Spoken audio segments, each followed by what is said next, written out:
Welcome to the Court of Appeals Special en banc session on the occasion of the retirement from the judiciary of our honoree, Associate Justice Alfredo Dalucapas Ampuan.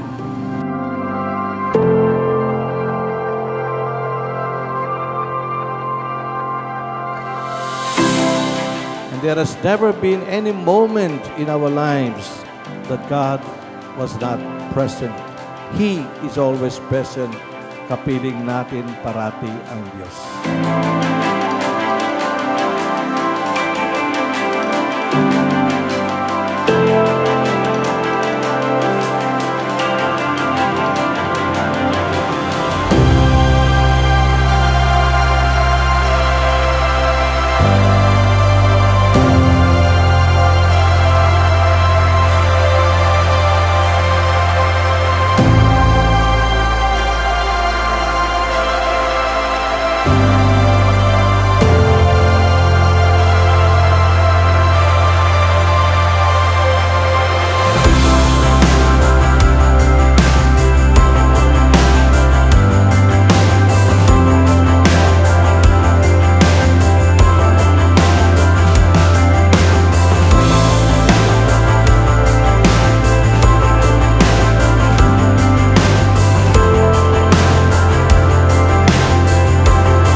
I can't see through the windows.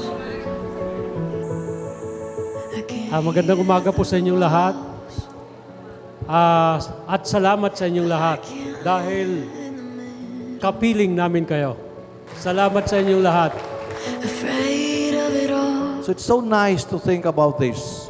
Ng Diyos, kapiling natin parati. And I'm sure our gathering here this morning expresses the very sentiment of our day's celebrant, Justice Alfredo. In his deepest person, he always believed that God has always been with him. God has always guided him.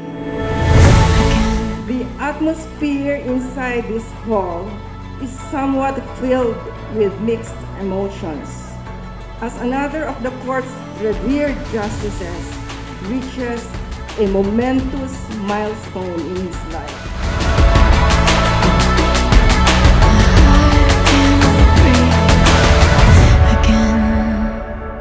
The major thought is we are here to celebrate the birthday of Justice Alfred. And God has blessed him in many and varied ways. And we're here to offer this Mass asking God to bless him more, to bless his family, and above all, to bless him in the manner God knows best. I'm ready for a life where nothing else. It's not actually the diploma, it's not the award, it's not the certificate that counts most. It's the scars sustained while fighting in the battlefield for goodness against evil. Because evil will only triumph when all good men do nothing.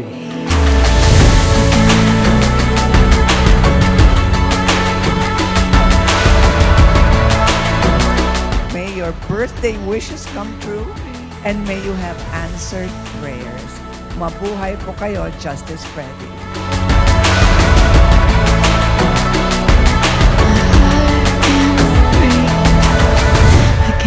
And this is what you have been doing all your career life.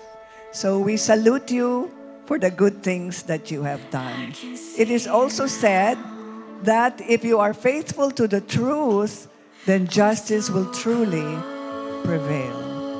Sana magkita pa tayo ng sa araw-araw, sa iyong retirement. I can